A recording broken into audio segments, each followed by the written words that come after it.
बिहार की शिक्षा व्यवस्था को बर्बाद करना चाहती है। और जो छात्र आज शिक्षक की बहाली के लिए अपनी आवाज़ उठा रहे हैं, वो सिर्फ रोजगार की बात नहीं कर रहे हैं। रोजगार तो उसमें मसला है ही, लेकिन उनका कंसर्न ये भी है कि बिहार में 1.5 साल तक स्कूल बंद रहे। अब जब स्कूल खुले तो लोगों का कंसर्न है कि वहाँ जब बच्चे पढ़ने जाएं तो वहाँ शिक्षक भी उनको दिखे, है ना। उनका ये भी है कि शिक्षक वहाँ दिखे। तो इसलिए शिक्षक की बहाली शिक्षा और रोजगार दोनों मसला को जोड़ने वाला बहाली है।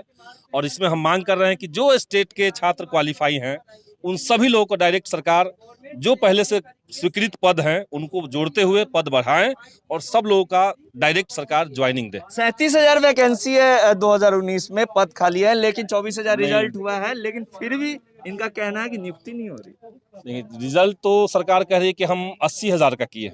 नहीं, 2019 का मैं बात कर रहा हूँ, 2019 का बात, मैं 19 का ही बात कर रहा हूँ। 12 मार्च को रिजल्ट आया, सरकार ने कहा 24,599 है।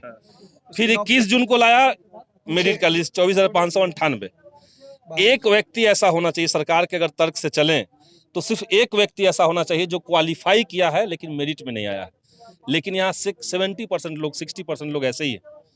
तो असल में बहुत बड़ा गड़बड़ी है। अब सरकार कह रही है कि नहीं हम कुछ और लिस्ट हमारे पास है।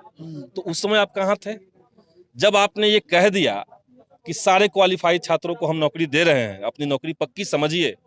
अब उस चक्कर में तो कई सारे विद्यार्थी ऐसे हैं जिन्होंने लोन ले लिया, जो अपने परिवार की तैयारी में लग गए, शादी ब्याह लोगों का तय हो गया। अब अचानक से आप कह रहे हैं कि नहीं वो बात नहीं ये बात।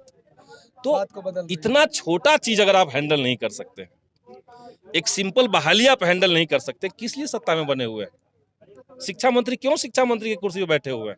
उनको जाना चाहिए। कल शिक्षा मंत्री से इस मैटर पे हमने बात किया था। उनका कहना था कि नियोजन इकाई से नियुक्ति होगी, 6ठा चरण का नियुक्ति खत्म होने के बाद 7वें चरण में इनकी नियुक्ति होगी।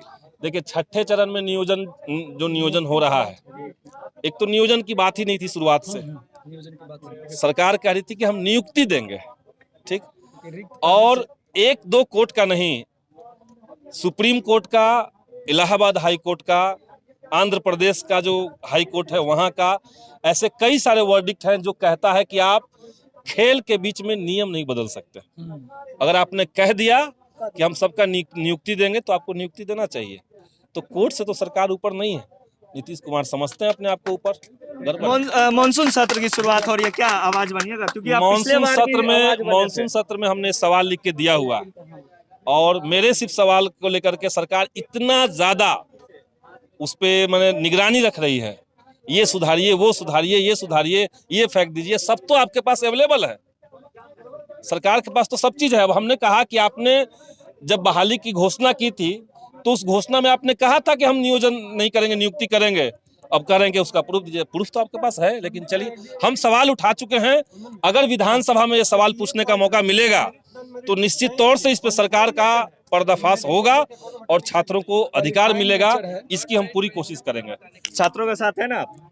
एक निश्चित तौर से हैं, तभी तो यहाँ है।